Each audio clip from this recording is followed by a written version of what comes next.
Cuando se calma el bullicio de la ciudad y se van apagando las luces de la casa, se enciende la luz del entendimiento.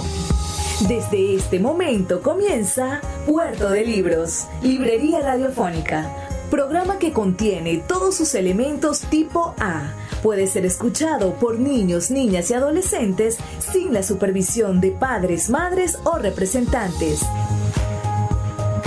Comienza Puerto de Libros, Librería Radiofónica.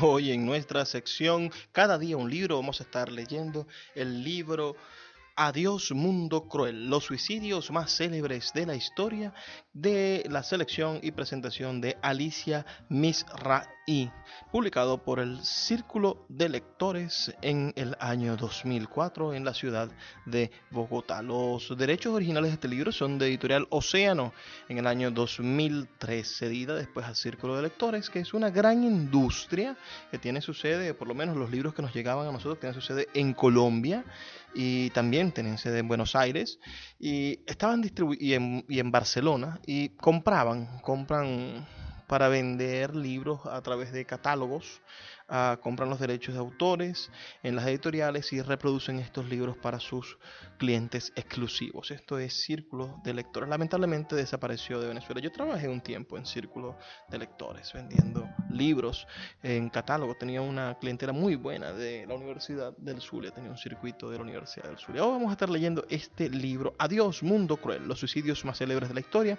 específicamente el capítulo dedicado a los poetas. Vivo sin vivir en mí, suicidios de poetas. Con ustedes, Adiós Mundo Cruel.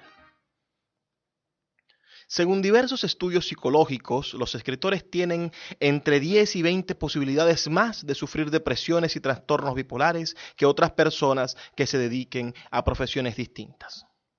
En un estudio realizado entre diversos artistas famosos procedentes de todos los campos, se puso de manifiesto que los poetas constituían el objetivo que más problemas presentaba.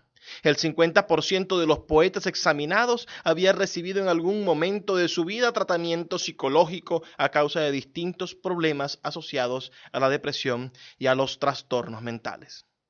Si se tienen en cuenta estos datos, no deja de ser sintomático que se hayan suicidado 4 de las poetas contemporáneas más importantes: Annie Sexton, Sylvia Plath, Alejandra Pizarnik y Mariana Tsvetaeva, por no hablar de Alfonsina Storni, que es anterior. Curiosamente, antes del año 1900, el suicidio entre escritores y artistas era mucho menos frecuente. El poeta estadounidense de origen alemán, Charles Bukowski, realizó un repaso bastante descarnado por los suicidios, trastornos mentales y otras desgracias que sufrieron diversos artistas más o menos contemporáneos en el siguiente poema. Manual de combate. Dijeron que Céline era un nazi. Dijeron que Pound era un fascista. Dijeron que Hansum era un nazi y un fascista. Pusieron a Dostoyevsky frente a un pelotón de fusilamiento y mataron a Lorca. Le dieron electrochoques a Hemingway y... ¿sabes que se pegó un tiro? Y echaron a Villon de la ciudad, de París, y a Mayakovsky, desilusionado con el régimen, y luego de una pelea de enamorados, bueno, también se pegó un tiro. Chatterton se tomó veneno de ratas y funcionó. Y algunos dicen que Malcolm Lowry se murió ahogado en su propio vómito borracho. Crane se tiró a las hélices del barco o a los tiburones. El sol de Harry Crosby era negro. Berryman prefirió el puente. Platt no encendió el horno. Séneca se cortó las muñecas en la bañera. Es la mejor manera, en el agua tibia. Thomas Merton y Vernon se emborracharon hasta morir y hay muchos más. ¿Y vos querés ser un escritor? Es esa clase de guerra. La creación mata. Muchos se vuelven locos. Algunos pierden el rumbo y no pueden hacer nada nunca más. Algunos pocos llegan a viejos. Algunos pocos hacen plata, algunos se mueren de hambre, como Vallejo. Es esa clase de guerra, bajas por todas partes.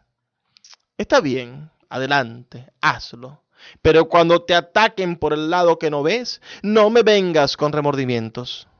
Ahora me voy a fumar un cigarrillo en la bañera y luego me voy a ir a dormir.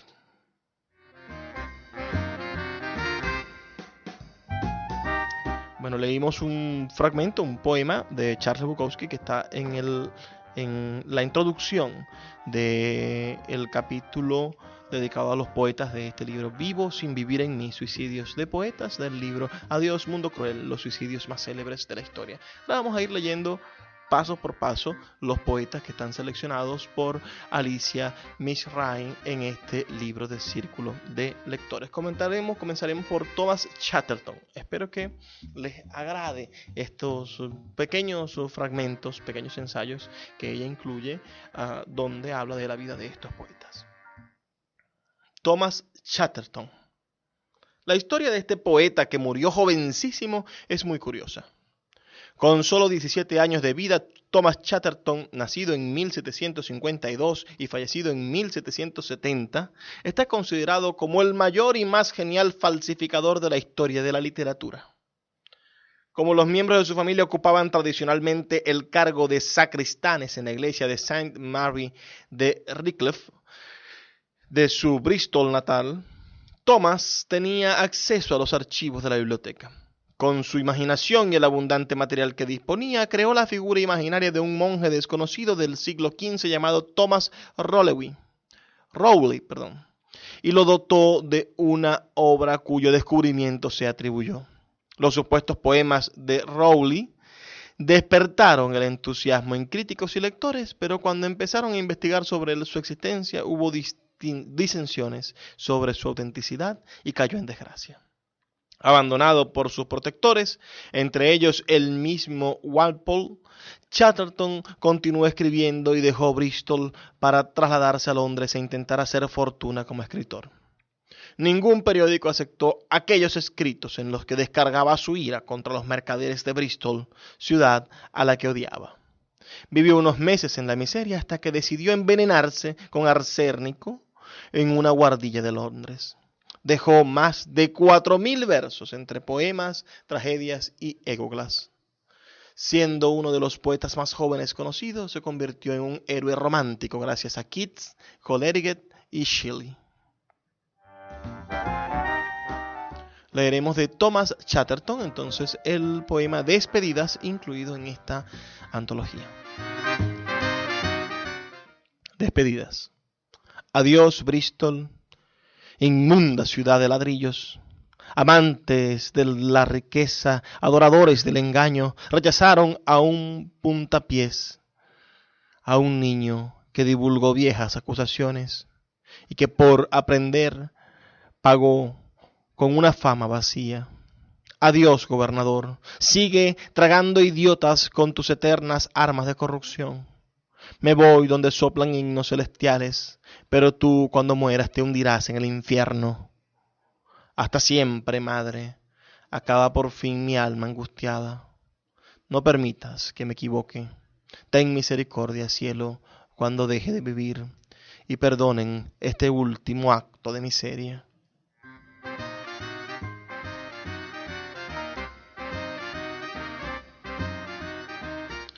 Ahora leeremos el texto dedicado al poeta José Asunción Silva. Entre los afectados por la ola de suicidio que provocó Werther se encontraba el poeta colombiano José Asunción Silva, nacido en 1865 y fallecido en 1896, quien se suicidó de la misma forma que el personaje de Goethe, de un tiro en el corazón. José Asunción Silva fue un romántico por definición y es considerado como uno de los precursores del modernismo. Le gustaba vestir bien y vivía obsesionado por el lujo. Amaba las joyas, los cigarros turcos, las obras de arte. Silva conoció a Oscar Wilde y a Mallarmé durante un viaje por Europa que realizó entre 1883 y 1886. Posteriormente su fortuna cambiaría, su familia se arruinó y acuciado por los problemas económicos y legales, se suicidó. Sus últimas palabras en una tertulia que organizó en su casa fueron: suicidado yo, qué bonito. Cuando la velada terminó, colocó una esponja junto al frac para evitar que la sangre manchara la pechera y se pegó un tiro en el corazón. El día anterior había visitado a un médico para que le dibujara en el pecho el lugar exacto donde se encontraba el corazón. Fue enterrado en un basurero. La vida del inconformista y emprendedor José Asunción Silva estuvo marcada por los fracasos y las desgracias. Se arruinó varias veces, se quedó sin su hermana Elvira, a quien dedicó el famoso Nocturno, perdió lo mejor de mi obra en un naufragio del barco en que viajaba. Algunas de sus composiciones poéticas fueron muy populares en su época, pero publicó poco. También fue un incomprendido y algunos de sus contemporáneos lo llamaban José Presunción. Miguel de Unamuno, gran admirador suyo, intentó recuperarlo para la posteridad y prologó de manera muy entusiasta la primera edición de sus poesías realizada en Barcelona en 1908.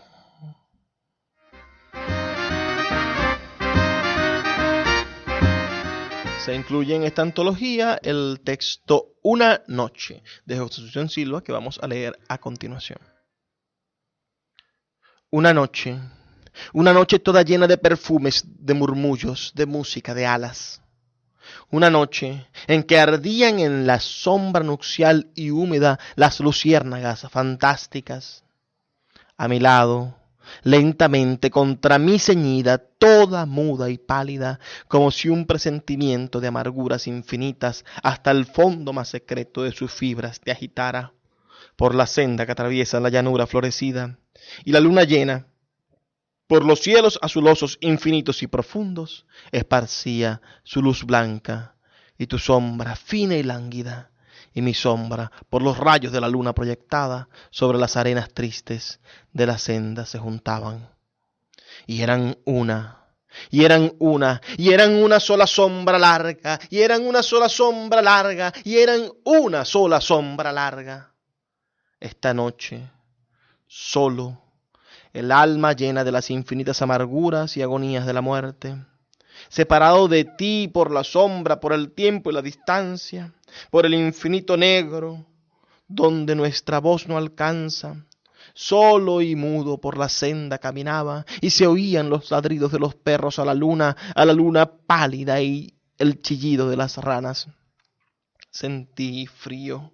Era el frío que tenía en la alcoba tus mejillas y tus sienes y tus manos adoradas. Era entre las blancuras nidias de las mortuorias sábanas. Era el frío del sepulcro, era el frío de la muerte, era el frío de la nada. Y mi sombra por los rayos de la luna proyectada iba sola por la estepa solitaria. Y tu sombra esbelta y ágil, fina y lánguida, como en esa noche tibia de la muerta primavera, como en esa noche llena de perfumes, de murmullos y de música de alas, se acercó y marchó con ella, se acercó y marchó con ella, se acercó y marchó con ella. Oh, las sombras entrelazadas, oh, las sombras que se buscan y se juntan en las noches de negruras y de lágrimas.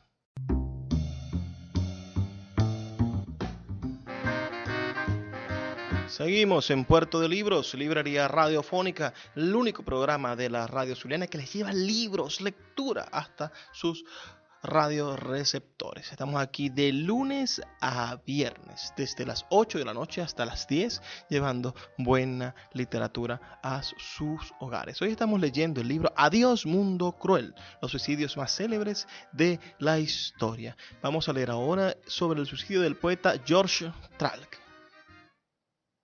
El poeta austríaco George Tralk, nacido en 1887 y fallecido en 1914, escribió un centenar de poemas macabros, enigmáticos, perturbadores y decadentes que exploraban nuevas imágenes. En sus poemas más logrados vertió las cadencias e imágenes de sus primeros poemas, así como metáforas y nuevos descubrimientos tomados de otros escritores que, sin embargo, hizo suyos. Tralk estudió farmacia y vivió siempre en Salzburgo, ciudad natal, y en Viena. Obtuvo el título en 1910 por la Universidad de Viena. Como aprendiz de farmacia empezó a consumir cloroformo, cocaína, opio y veronal. Los usaba para calmar la tensión nerviosa. Vivió en compañía de su hermana Gretel, estudiante de piano, a quien adoraba incluso más allá de la devoción que debía sentir un hermano. Tralk le dedicó numerosos poemas, muchos de ellos teñidos de culpabilidad. A cambio, ella fue la única persona que lo consideró en vida un gran poeta. Gretel, que compartía el temperamento artístico de George y sus inquietudes, se convirtió en una famosa concertista de piano.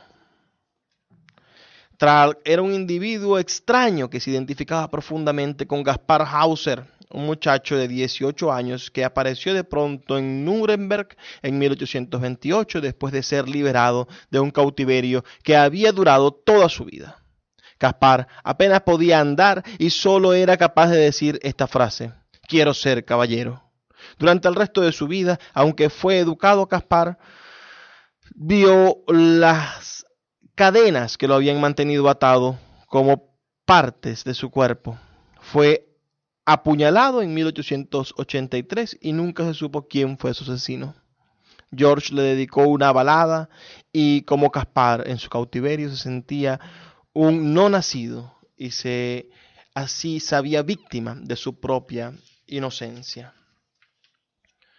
Las adicciones de George le causaron intoxicaciones y crisis de vértigo. Viajó a Venecia en un penoso estado físico y estuvo a punto de viajar a Borneo. El filósofo Wittgenstein dejó dinero para los poetas austríacos y alemanes necesitados. Los principales beneficiarios habían sido Rilke y Tralk, que iban a percibir 20.000 coronas cada uno, pero Tralk fue movilizado por los servicios sanitarios para participar en la Primera Guerra Mundial y no pudo aprovechar la ayuda. Tralk quedó horrorizado por la batalla de Grodek. Cometió su primer intento de suicidio con su revólver, pero fracasó y fue internado en el hospital psiquiátrico de Cracovia. El 27 de octubre escribió una carta a su amigo Ludwig von Fricker, influyente editor del Der Borner, que publicó regularmente sus poemas. Al despertar adviertes la amargura del mundo, toda su irredenta culpa. Tu poesía es una expiación imperfecta. La carta también contenía sus dos últimos poemas, Lamento y Grodek. Por la noche resuenan los bosques otoñales, de las arenas de la muerte, las planicies doradas y los lagos azules por cuyos horizontes rueda el azul más siniestro y ya abraza la noche a los guerreros que agonizan la silvestre quejumbre de sus bocas abiertas. Este es un fragmento de Godrek. La noche del 3 de noviembre de 1914, Tralk se administró una sobredosis de cocaína que le produjo un paro cardíaco. Fue enterrado en Cracovia. 2 años después, su hermana Gretel se pegó un tiro en una fiesta. En 1925, los restos del poeta fueron trasladados a Innsbruck, a un cementerio al lado de su casa, de un amigo y patrón, Ludwig von Fricker.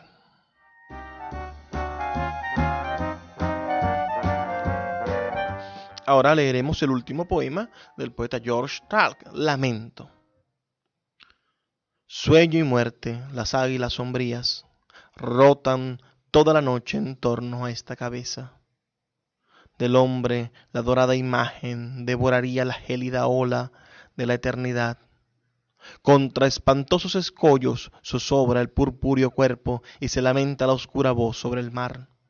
Hermana de tormentosa melancolía, mira, una barca miedosa se hunde bajo las estrellas, bajo el rostro silencioso de la noche. George Tralk también escribió teatro y poesía. En 1906 escribió 2 piezas de teatro en un acto. Día de Difuntos y Fata Morgana. Sus poemas están contenidos en el libro titulado Poemas de 1913 y Sebastián en Sueños de 1915, ambos publicados, póstumamente.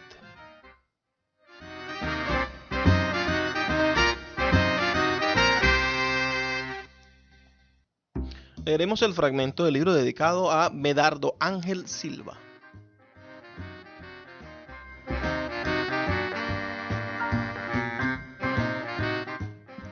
De origen muy humilde, el escritor ecuatoriano Medardo Ángel Silva, nacido en 1898 y fallecido en 1919, tenía un temperamento romántico que, junto a su concepción pesimista de la vida, las penurias, sobre todo las económicas, y su obsesión por la muerte lo llevaron a suicidarse cuando solo tenía 21 años. Estaba enamorado de la muerte y la llamaba libertadora, emperatriz, la extraña visita, hermana tornera, la enmascarada. También decía la muda nodriza, llave de nuestros cautiverios, oh tú que a nuestro lado vas, con paso de sombra, emperatriz maldita de los negros imperios. ¿Cuál es la talismánica palabra que te nombra? Esto de su poema Ofrenda a la Muerte. A los 20 años escribió un desesperado poema aniversario. La amargura sin nombre se titulaba, donde este joven llegó al punto máximo cuando murió su ídolo, Amado Nervo, en 1919. A pesar de este desengaño y de la negrura del poeta de larga melena, nada hacía presagiar su final. Medardo era un joven atildado que usaba americana de cachemir negro y pantalones de fantasía, corbata de rayas de seda y sombreros de tela. Era un joven que, a pesar de los desengaños, de los siempre difíciles inicios, parecía tener un futuro prometedor. Sin embargo, el martes 10 de junio de 1919, Silva visitó a su enamorada, la joven estudiante Rosa Amada Villegas Morán, y conversó con ella como lo hacía todos los días. Se despidió, regresó a su domicilio y tomó un arma. Minutos después volvió a casa de Rosa Amada y en su presencia se pegó un tiro. Rosa Amada solo pudo gritar «¡Medardo!». Una versión cuenta que el motivo del suicidio fue que ella le confesó que amaba a otro, a su amigo Lauro Dávila, con quien luego se casó. También se ha dicho que no habían rastros de pólvora en la mano de Medardo, por lo que de ningún modo pudo tratarse de un suicidio. Pero estos son solamente conjeturas. La larga melena de Medardo Ángel Silva que llevaba en el tercer curso de secundaria le impidió obtener en 1912 el título de bachiller. Uno de sus maestros lo expulsó y le dijo que no le permitiría regresar hasta que llevara un corte más varonil. No volvió nunca más a las aulas. Pero lo peor fue cuando su madre, Mariana Rodas, perdió su dinero por un mal negocio y Medardo, huérfano de padre, tuvo que sobrevivir. Siguió escribiendo. Colaboró con El Telégrafo en 1915 y comenzó a escribir el poemario El Árbol del Bien y del Mal, publicado en 1918. El libro se editó, pero como se vendió poquísimo, Medardo destruyó la edición casi por completo. Publicó también una novela breve, María de Jesús, en 1919. Colaboró con las revistas Nosotros de Buenos Aires y Cervantes de Madrid y fue redactor del diario El Telégrafo de Guayaquil.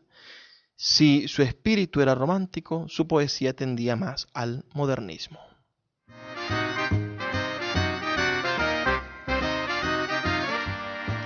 Leeremos el poema Desesperado, poema de cumpleaños.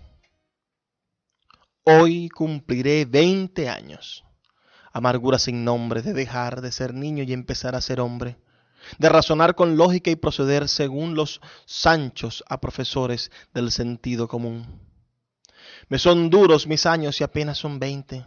Ahora se envejece tan prematuramente, se vive tan deprisa, pronto se va tan lejos que repentinamente nos encontramos viejos en frente de las sombras, de espaldas a la aurora y solos con la esfinge siempre interrogadora. Oh madrugadas de rosas dolientes a campiña y olor de virgen.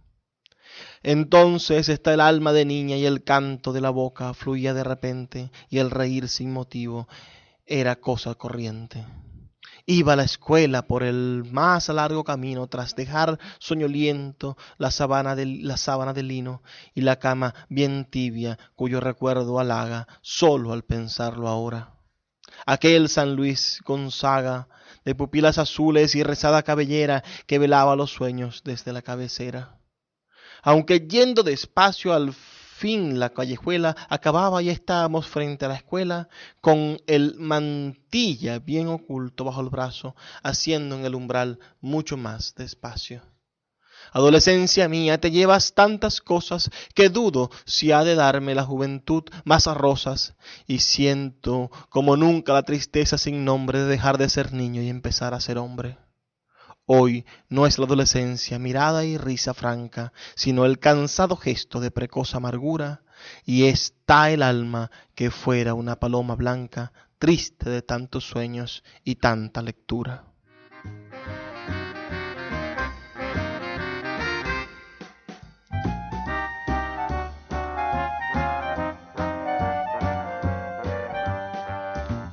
Estamos leyendo el libro Adiós Mundo Cruel, los suicidios más célebres de la historia. Si quieres dejarnos algún comentario, puedes hacerlo al 0424-672-3597 o a nuestras redes sociales @Puerto de Libros. Vamos a identificar nuestra emisora y volvemos en apenas en unos breves 2 minutos.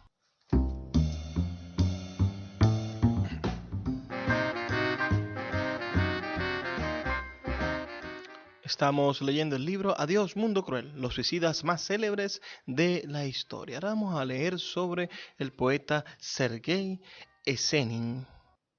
Sergei Esenin, nacido en 1895 y fallecido en 1925, uno de los grandes poetas rusos junto a Mayakovsky y Pasternak, se crió en el campo, por lo que desde pequeño estuvo en contacto con la dura vida de los campesinos.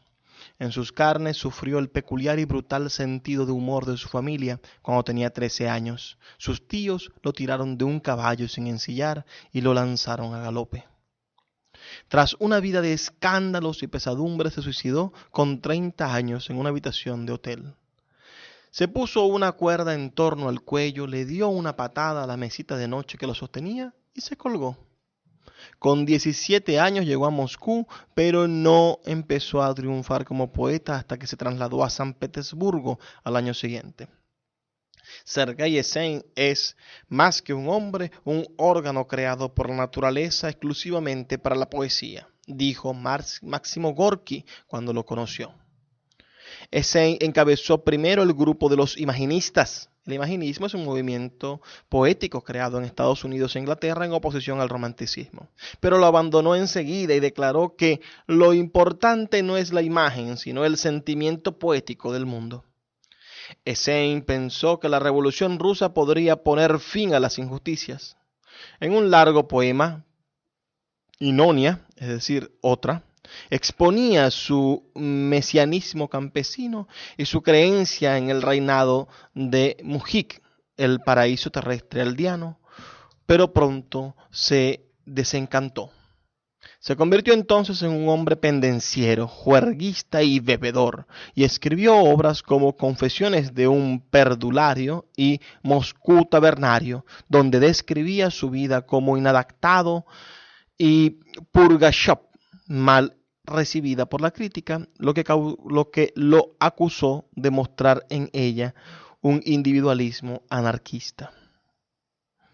Cuando conoció a la bailarina Isadora Duncan, ya era un borracho conocido. Ella también bebía en exceso, sobre todo después de que sus 2 hijos murieran en un desgraciado accidente de tráfico. Él tenía a sus espaldas un matrimonio. Su mujer, Zenaida Reich, le dio 2 hijos. La unión entre el poeta y la bailarina fue muy desgraciada y tormentosa e incluso llegaron a la violencia. Se casaron en 1922 como única forma para que él pudiera abandonar Rusia, a pesar de que ella se había jurado a sí misma no casarse nunca. Durante el viaje de Isadora y Sergei por Estados Unidos, la prensa los crucificó. Se separaron en agosto de 1923 y Esenin volvió a Rusia, de donde ya no volvería a salir. Intentó otro matrimonio con una nieta de Tolstoy, pero apenas duró unos meses. Essen se llamaba a sí mismo bandido, fresco, gamberro y aseguraba que por naturaleza era un cuatrero de las estepas. Si yo no hubiese sido poeta, es muy probable que fuese un pícaro.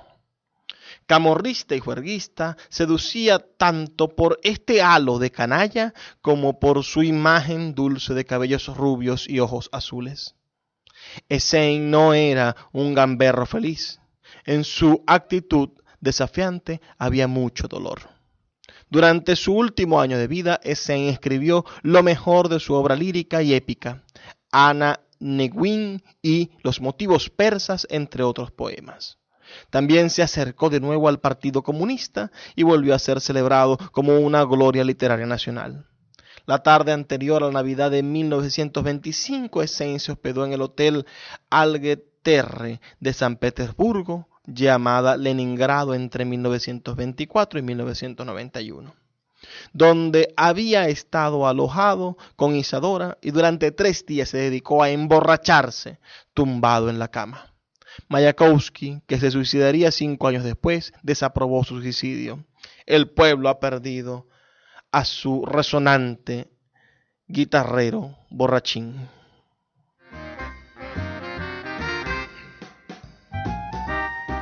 Vamos a leer el texto Futuro Encuentro, ¿no? Que fue su carta de despedida. Sergei Essen escribió un poema de despedida el día antes de colgarse de las tuberías de la calefacción en la habitación del hotel. Lo escribió con su propia sangre. Adiós, amigos míos, adiós. Querido, estás en mi corazón. La inaplazable separación promete un futuro encuentro. Adiós, amigos míos. Sin gestos ni palabras, no te entristezcas, ni frunzas el ceño. En esta vida el morir no es nuevo, y el vivir, por supuesto, no lo es.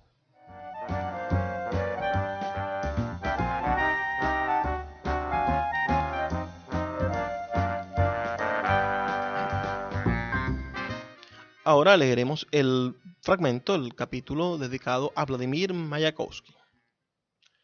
Vladimir Mayakovsky, nacido en 1893 y fallecido en 1930, estuvo toda su vida obsesionado con el suicidio y el martirio. Logró sobreponerse al nihilismo y a sus impulsos destructivos, pero el desencanto que le produjo el desarrollo de la revolución bolchevique de 1917 y su tortuosa relación con su mujer, Lily Brick, lo llevaron finalmente al suicidio. Desde muy joven, Mayakovsky fue un fanático revolucionario que se afilió al partido bolchevique y colaboró con la realización de numerosos carteles y poesías de tema propagandístico.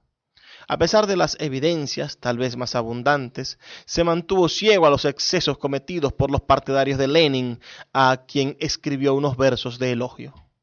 Sin embargo, un par de años antes de su muerte cambió de parecer y escribió obras en las que comenzaba a criticar de manera muy amarga los fallos del sistema. Fue Elsa Kagan, posteriormente Elsa Troillet, esposa de Luis Aragón, quien presentó a su hermana Lilith a Mayakovsky en 1915.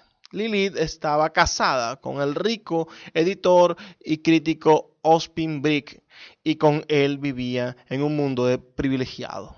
La pareja se entusiasmó con el genio poético de Mayakovsky e incluso lo acogieron en su casa.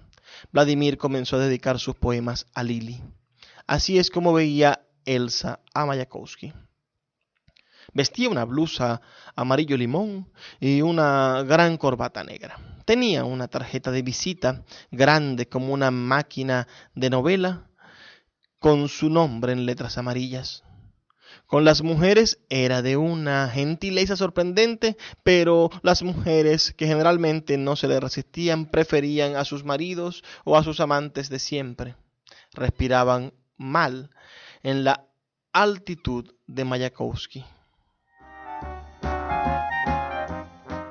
Lili y Vladimir se convirtieron en amantes después de la revolución. Ella era una mujer culta y dedicada, que esculpía y bailaba, mientras que el poeta era un alborotador con el humor feroz y pasiones exaltadas que manifestaba su poesía.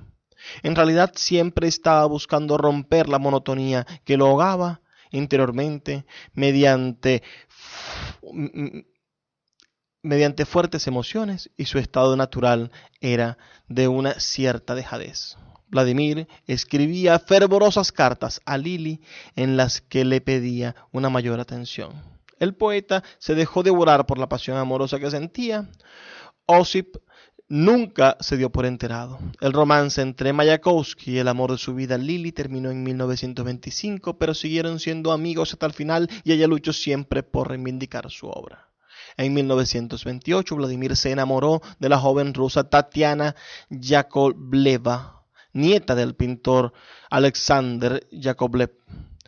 Pero el romance no cuajó. Para empeorar las cosas, Vladimir cayó en desgracia por sus críticas y el régimen boicoteó sus obras. Paradójicamente, aunque Mayakovsky había criticado a Essen por su suicidio, también escogió esta opción y se pegó un tiro en su casa. La mañana del 14 de abril de 1930 metió una bala en su revólver, hizo que el tambor diera varias vueltas y apuntó a su corazón. Se mató al tercer intento. Su entierro fue caótico porque nadie pensó que iba a acudir tanta gente. Stalin lo rehabilitó declarando que era el poeta más talentoso de la época soviética y se convirtió de la noche a la mañana en un héroe nacional. Posiblemente su futuro habría sido muy diferente si hubiera seguido vivo.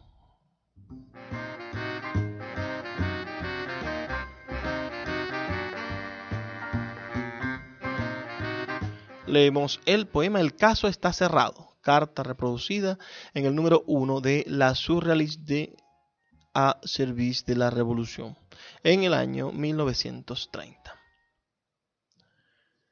El hecho de que muera no es culpa de nadie. Y por favor, nada de habladurías. Al difunto le horrorizaban especialmente.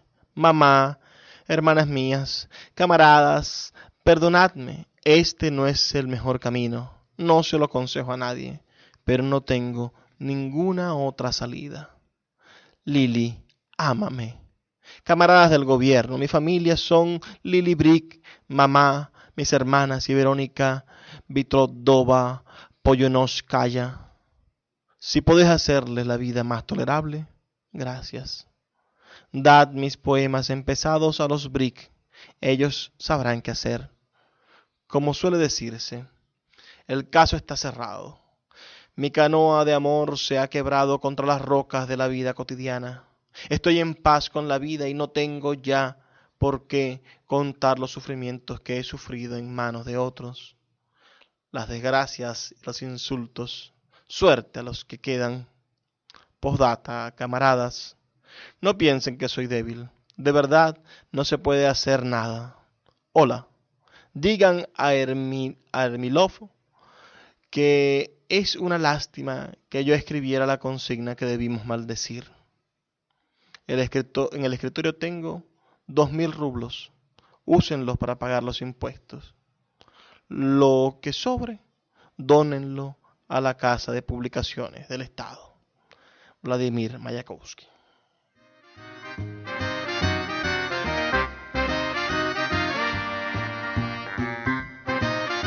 Leemos el libro Adiós, Mundo Cruel, los suicidios más célebres de la historia, publicado por Círculo de Lectores en el año 2004, de selección y presentación de Alicia Mizraim. Vamos a identificar la emisora y volvemos en brevísimos 2 minutos aquí en Puerto de Libros, Librería Radiofónica. Escuchas Puerto de Libros, Librería Radiofónica, por Radio Fe y Alegría, con todas las voces.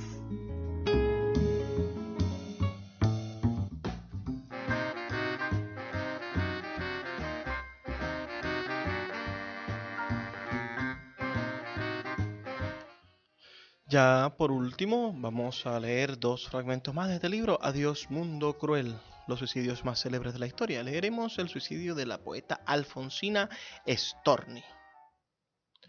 La poetisa Alfonsina Storni, nacida en 1892 y fallecida en 1938, escribía sobre la muerte desde que tenía 12 años. Su primer poema trató sobre este tema. Cuando lo terminó, se lo dejó a su madre bajo la almohada para que lo leyera. Esperaba una felicitación, pero lo que obtuvo fueron varias bofetadas. Alfonsina publicó su primer libro de versos, de lo que no estaba nada satisfecha, en 1916. Obtuvo el éxito con su segundo poemario. En 1924 se publicó en Barcelona su primera antología de obra poética. Chispeante y divertida, el estado de ánimo de Alfonsina era cambiante, y aunque era alegre, tenía una cierta tendencia a la depresión. Destacaba por su ironía y por su rebeldía contra las injusticias en general, y en particular contra las que sufrían las mujeres en un mundo dominado por los hombres. Aunque nació en Suiza por casualidad, creció en San Juan, Argentina, en el seno de una familia muy humilde, marcada por el alcoholismo de su padre. Tras aparecer siendo adolescente en algunas obras de teatro, pronto buscó su camino y se dedicó a la enseñanza y a la poesía. Cuando tenía 20 años, tuvo un hijo, Alejandro, con un hombre casado. Yo tengo un hijo fruto del amor sin ley, que yo no pude ser como las otras. La vanguardia literaria bonaerense la adoptó y empezó también a relacionarse con poetas uruguayos. Publicó sus poemas de tono sentimental en 7 libros, entre los que destacan El dulce daño, de 1918, Irremediablemente, de 1919, Languidez, de 1920, Mundo de 7 pozos, 1934, y un libro de poemas en prosa, Poemas de amor, de 1926. En 1935 le diagnosticaron un cáncer de mama y aunque la operaron a tiempo, ella rechazó la radioterapia y desarrolló un cáncer incurable. Deprimida por la enfermedad y por el suicidio de sus amigos Leopoldo Lugones y Horacio Quiroga, quienes se habían quitado la vida hacía poco tiempo, Alfonsina dejó su pensión en la ciudad costera del Mar del Plata el 25 de octubre de 1838 y se metió en las aguas del Atlántico. Con tinta roja sobre papel azul escribió antes: «Me arrojo al mar». También dejó un poema alusivo a su muerte que había mandado al periódico La Nación unos días antes. Su cuerpo apareció flotando en la playa de la Perla. En su obra hay varios textos que hacen referencia al suicidio. Morir como tú, Horacio, en tus cabales, y así en tus cuentos no está mal. Un rayo a tiempo y se acabó la feria. Alfonsina también pensó en el suicidio anteriormente, cuando se descubrió que trabajaba como cantante en un teatro para completar el sueldo que ganaba en las escuelas en las que trabajaba como celadora y así poder pagarse los estudios. Este poema fue la despedida de Alfonsina Storni. Voy a dormir. Dientes de flores, cofia de rocío, manos de hierbas, tú, nodriza fina, tenme presta las sábanas terrosas y el edredón de musgos escardados. Voy a dormir, nodriza mía, acuéstame, ponme una lámpara a la cabecera, una constelación, la que te guste, todas son buenas, bájala un poquito, déjame sola.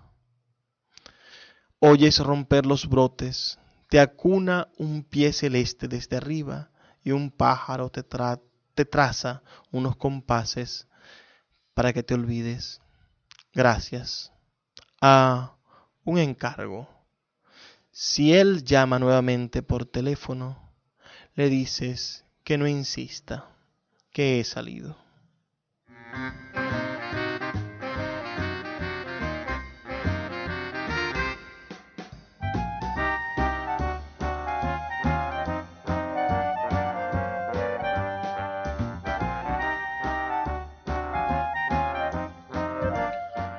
Bellísimo poema, bellísima poemas. Y la obra completa de Alfonsina Storni es una recomendación que ustedes deberían seguir, conocer y aprender. Voy a leer ahora sobre Sylvia Plath. Esta es una poeta norteamericana que ustedes también deberían conocer. Una de las grandes exponentes de nuestra literatura del siglo XX, de la literatura norteamericana del siglo XX, Sylvia Plath.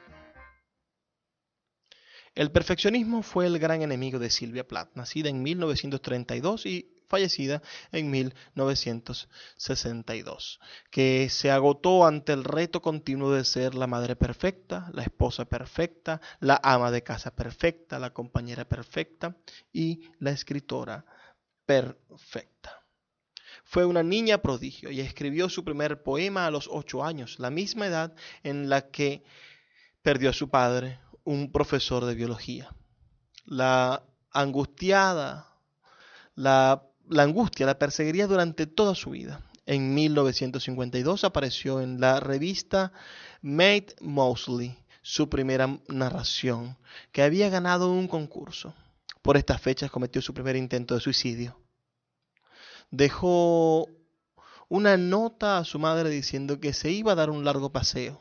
Se escondió en el sótano e ingirió píldoras para dormir. La encontraron milagrosamente viva al cabo de 3 días después de una desesperada búsqueda porque el exceso de pastillas la había hecho vomitar.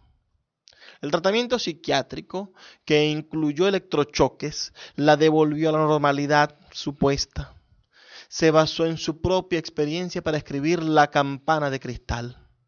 Y en 1956 conoció al poeta Ted Hughes, en aquel momento ya reconocido. Se casaron el 16 de junio para hacer coincidir la boda con el día escogido por Joyce para dar vida a los personajes de su novela El Ulises. La relación entre los dos fue complicada. Si en un principio Ted era para Sylvia un semidios, pronto se dio cuenta de sus limitaciones y mezquindades. Por otro lado, los altibajos de Sylvia eran constantes y Hughes tenía que cuidar de ella, aunque probablemente no fue tan abnegado como quiso hacer creer a sus lectores. Ted era también complicado, era misántropo y muy celoso de su intimidad. Sylvia le llamaba su Adán violento y el sexo entre los dos siempre estuvo lleno de agresividad. En 1960 Sylvia publicó Colossus y nació su primera hija, Frieda. Un año más tarde tuvo la primera noticia de la infidelidad de su marido con una editora de libros. Sylvia padecía de ataques de ira en los que llegaba a destrozar muebles y así a veces caía en largos silencios. En otras ocasiones gritaba, exasperando su rabia contra su madre, a quien hubiera querido estrangular. A veces se miraba al espejo y solo veía una nariz rechoncha, como una salchicha resumante, y poros llenos de pus y suciedad. Escribía. Ted y Sylvia empezaron a padecer celos tanto sexuales como literarios. Ella, que lo llamaba mi perfecta mitad masculina y mi salvador, lo perseguía y exigía de él constantes atenciones. Durante un intermedio en su relación, Sylvia intentó suicidarse otra vez, aunque fue un intento muy tímido, ya que se salió de la carretera en un campo de aviación, lo que no entrañaba demasiado peligro. Hughes la abandonó en 1962 por una escritora menos extremista, Alisa Welville, quien se convirtió en su segunda esposa y curiosamente también se suicidó. En 1969, Asia puso fin a su vida, pero sí Sylvia lo hizo todo lo posible por proteger a sus hijos. Asia se llevó con ella a su hija.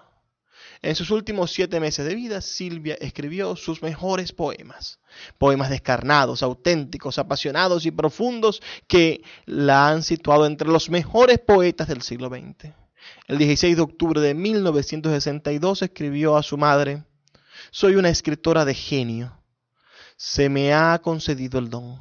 Estoy escribiendo los mejores poemas de mi vida, los que me harán famosa. Como estaba muy deprimida, pidió ayuda al doctor Horder, un psiquiatra, y aceptó que la internaran.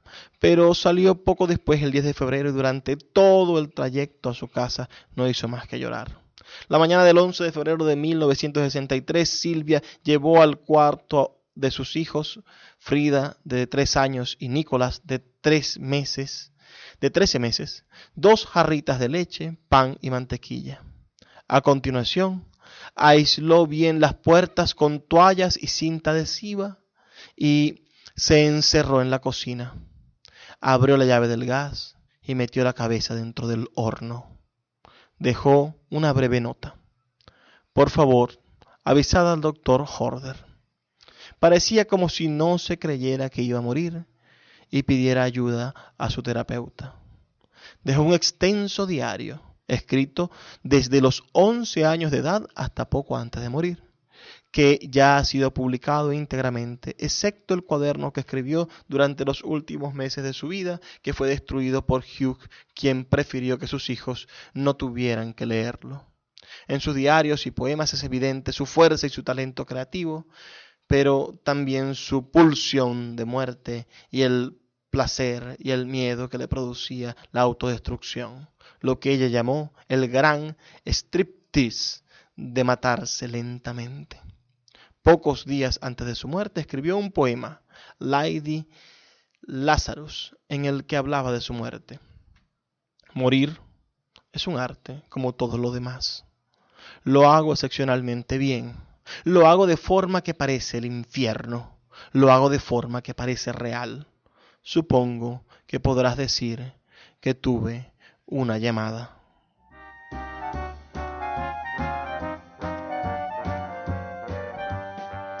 Leeremos el poema Filo, incluido en esta antología. La mujer alcanzó la perfección. Su cuerpo muerto muestra la sonrisa de la conclusión. La ilusión de una necesidad griega fluye por los pergaminos de su toga. Sus pies desnudos parecen decir, hemos llegado tan lejos, se acabó. Cada niño muerto ovillado, blancas serpientes, uno para cada pequeña jarra de leche, ahora vacía. Ella los ha doblado de nuevo hacia su cuerpo, como los pétalos de una rosa cerrada. Cuando el jardín se enerva y los colores sangran de las dulces gargantas profundas de la flor de la noche. La luna no tiene por qué entristecerse, observando fijamente desde su capucha de hueso. Está acostumbrada a este tipo de cosas. Sus negros crepitan y se arrasan.